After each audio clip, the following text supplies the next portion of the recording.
स्वागत है आपका माई कोड टिप्स में। And happy Diwali to all of my viewers. Okay, आज का टॉपिक है ऑब्जेक्टिव सी। ऑब्जेक्टिव सी एक कीवर्ड हम लोग नॉर्मली यूज़ करते हैं स्विफ्ट प्रोग्रामिंग में। ओके, और हम लोग ये कीवर्ड क्यों यूज़ करते हैं, शायद मोस्ट ऑफ आपको आइडिया होगा कि इस टर्म का हम लोग कहाँ पर यूटिलाइजेशन होता है। ओके, पहले बात बता देता हूँ, ये कीवर्ड है। ओके, और ये कीवर्ड हम लोग का हेल्प करता है कि कम्युनिकेट करने के लिए दो प्रोग्रामिंग लैंग्वेज के बीच में, एक है ऑब्जेक्टिव सी और दूसरा है स्विफ्ट। ओके,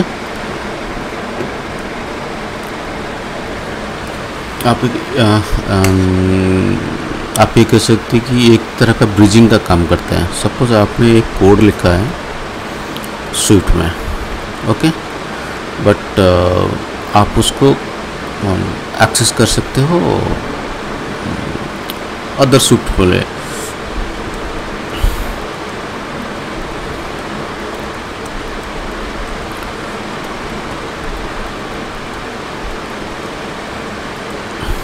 ओके, नॉर्मली इसलिए हम लोग यूज़ करते हैं।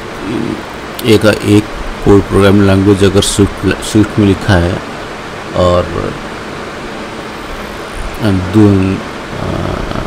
हम उस कोड को दूसरे प्रोग्रामिंग लैंग्वेज में एक्सेस करने के लिए हम ज़्यादा मेहनत नहीं करनी पड़ती है। ओके, क्योंकि वो एक्सेसिबल है स्विफ्ट प्रोग्रामिंग लैंग्वेज के अदर फाइल में भी आप उसको क्लास। नॉर्मल हम लोग अगर सी का एक फाइल लिखे हैं, सी का एक क्लास लिखे हैं, तो दूसरे सी का क्लास में उसको हम एक्सेस यूज़ कर सकते हैं। उस तरह सी प्लस प्लस का भी सी प्लस में आप तो इंट्रा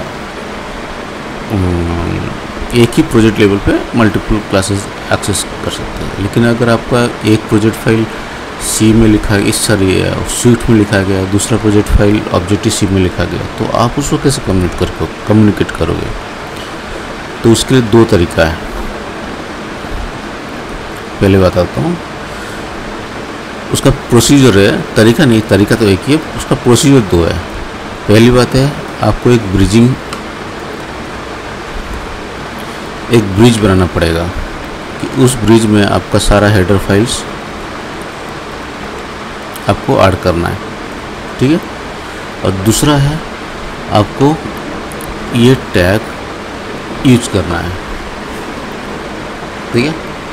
तो ये टैग कहाँ यूज करना है?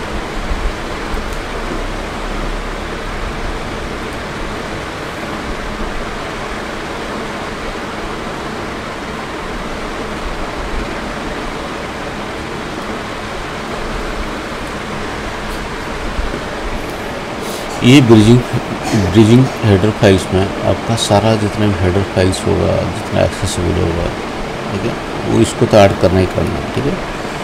ये ऑब्जेक्टिव सी का जो टैग फाइल है, आपको वहाँ पर लिखना है जो क्लास या जो मेथड आपको चाहिए ऑब्जेक्टिव सी में।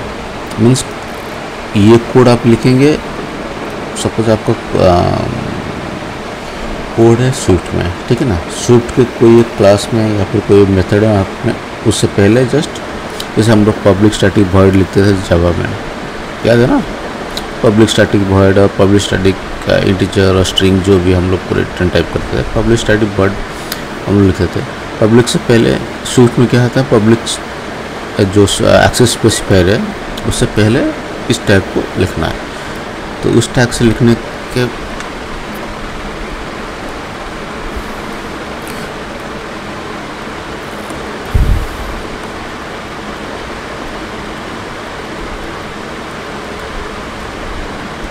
ठीक है, तो ये नॉर्मल। और उसका और मेथड के लिए,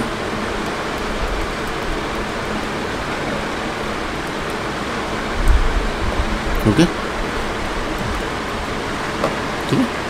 तो ये इन दो केसेस में आपका ये फंक्शन भी एक्सेस हो जाएगा और वो क्लास भी एक्सेस हो जाएगा इन ऑब्जेक्टिव सी। तो ये बेसिकली आपको एक ब्रिजिंग प्रोवाइड करता है कि स्विफ्ट के क्लासेस को, स्विफ्ट के मेथड को आप ऑब्जेक्टिव सी में यूटिलाइज कर सकते हैं। ओके, उसके लिए एक एग्जांपल है, किसी भाई ने एक मस्त एग्जांपल लिखा है।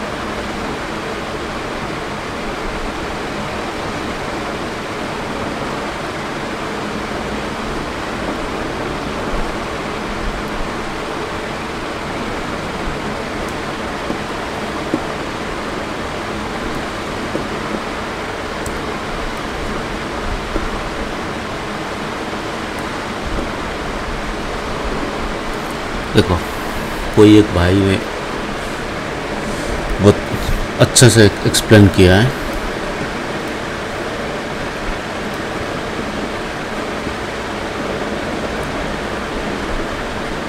ओके, ये देखो, पहली बात है आपने ये एक ब्रिजिंग का है, ठीक है ना। ये जो देख रहे हो ये क्लास, ये अदर ऑब्जेक्टिव सी, इसने क्लास के आगे लगा दिया।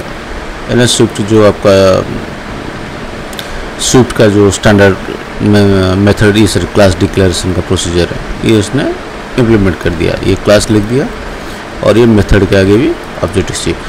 अब जब भी आप इस फाइल को इंपोर्ट करोगे ना ब्रिजिंग हेडर के थ्रू, ये देखो कॉलर मॉड्यूल है, ठीक है ना। तो उसने क्या किया, इस क्लास और इस मेथड का ऑब्जेक्टिव सी ले गया। अब कॉलर जिस तरह का ये स्विफ्ट फाइल एक्सेस होगा ना, ये देखो ये ब्रिजिंग, ये है एक्चुअली ब्रिजिंग फाइल, आपका प्रोजेक्ट का नाम और स्विफ्ट फाइल का हेडर। वो स्विफ्ट फाइल के हेडर में आप सारा स्विफ्ट फाइल हो या फिर जो जितना भी आपका रिक्वायर्ड इंफॉर्मेशन है आप उस पर डाल सकते हो। कोई भी हेडर फाइल डालो, स्विफ्ट फाइल डालो, ठीक है। मैं इस पे एक ये बनाऊंगा कि स्विफ्ट फाइल को आप कैसे ऐड करोगे, एक वीडियो बनाऊंगा। तो ये आपका ब्रिजिंग हेडर फाइल है।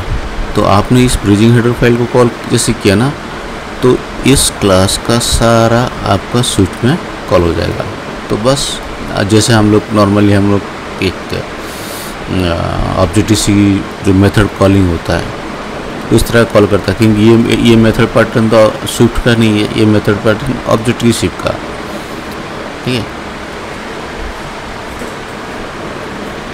तो ये एक बेसिक है कि हम लोग क्यों ऑब्जेक्टिव सी ऐड करते हैं। और एक छोटा सा इन्फॉर्मेशन आई थिंक बाय अगर डेफिनेशन अगर देखा जाए कि हम लोग क्यों उसको यूज़ करते हैं और कहाँ ज़रूरत पड़ता है। ये कह रहा है कि objective C in Swift actually Swift generates code that is only readable to other Swift code. जैसे मैंने बोला था, कोई भी एक प्रोग्रामिंग लैंग्वेज का आप यूज़ कर रहे हो, उसका एक फाइल दूसरे फाइल से तो एक्सेसिबल है। बट अगर एक प्रोग्रामिंग लैंग्वेज का फाइल दूसरे प्रोग्रामिंग लैंग्वेज के थ्रू एक्सेस करना है, तो उसके लिए आपको एक ब्रिज क्रिएट करना पड़ा है, जो ये एक ब्रिजिंग का काम करेगा, ये ठीक है ना। ये आपका ब्रिजिंग का काम करेगा। इस ब्रिज फाइल में आपको सारा इन्फॉर्मेशन पुटन करना है कि क्या क्या आपको एक्सेस, कौन कौन सा फाइल का एक्सेस चाहिए, क्या नहीं चाहिए। फिर उसके बाद ये फाइल आपको एक्सेसिबल हो जाएगा, ओके। और एक्सेसिबल होने के बाद आप कब मेथड कॉल कीजिए और उसका जो भी प्रॉपर्टी चाहिए आप उसको यूटिलाइज कर सकते हैं। सो एक तरह से आपको इंटरऑपरेबिलिटी का एक हेल्प मिल जाता है कि आपका कोड को आप दोबारा लिखने की आपका जो लॉजिक है ना, आपने जो लॉजिक स्विफ्ट में लिखा है, तो उसको आपको फिर से ऑब्जेक्टिव सी में लिखने की कोई ज़रूरत नहीं पड़ेगी। तो ये आपका एक प्लस पॉइंट हो जाएगा। और दूसरी बात है कि दूसरा प्लस पॉइंट ये हो जाएगा कि आपको एक अगर एक क्या कहते हैं उसको, लॉजिक में कोई आपका एक चेंजेस नहीं हो रहा है, क्योंकि ऑलरेडी आपने लॉजिक एक इम्प्लीमेंट कर चुके हैं। क्योंकि कोई बहुत बार ये होता है कि आपने एक लॉजिक तो इम्प्लीमेंट कर दिया, लेकिन उसको दूसरे लैंग्वेज में इम्प्लीमेंट करने के लिए प्रॉब्लम होता है, क्योंकि बहुत सारे हर्डल्स होते हैं, सिंटैक्स चेंजेस होते हैं, कॉलिंग पैटर्न भी चेंजेस होता है। तो उस हिसाब से आपको मैच करना थोड़ा सा एक डिफ़िकल्ट वे लेना पड़ जाता है। तो उस केस में एक सेफ हैंड मान के लेके चल सकते हैं आप। ओके, तो ये एक बेस्ट पैटर्न है आपको। आप कोड को अगर यूज करना चाहते हैं तो ये एक बेस्ट वे है। स्विफ्ट का कोड को आप ऑब्जेक्टिव में यूज़ कर सकते हो या फिर डिपेंड्स। ओके, तो ये एक बेसिक इन्फॉर्मेशन देना था छोटा सा, कि हम लोग एक कीवर्ड ऑब्जेक्टिव की यूज़ कर रहे थे कीवर्ड। तो क्योंकि नॉर्मली हम लोग जैसे ही कोडिंग करते हैं ना, तो कभी कभी ये एक छोटा छोटा इन्फॉर्मेशन आ जाता है और हम लोग सोचते हैं हाँ क्यों ये कीवर्ड यूज़ हो रहा है, क्यों नहीं यूज़ हो रहा है। तो उसका पर्पज़ ही यही है कि आपको एक कोडिंग फाइल को, एक क्लास का मेथड को, एक क्लास का प्रॉपर्टीज को, एक मेथड प्रॉपर्टीज को आप दूसरे प्रोग्रामिंग लैंग्वेज में उसको यूज़ कर सकते हैं। दूसरे मीन्स स्विफ्ट का ऑब्जेक्टिव में आप यूज़ कर सकते हैं। ओके, होप ये पीस ऑफ इंफॉर्मेशन आपको हेल्प करेगा somehow. Okay, see you in next video. Thank you and जय हिंद।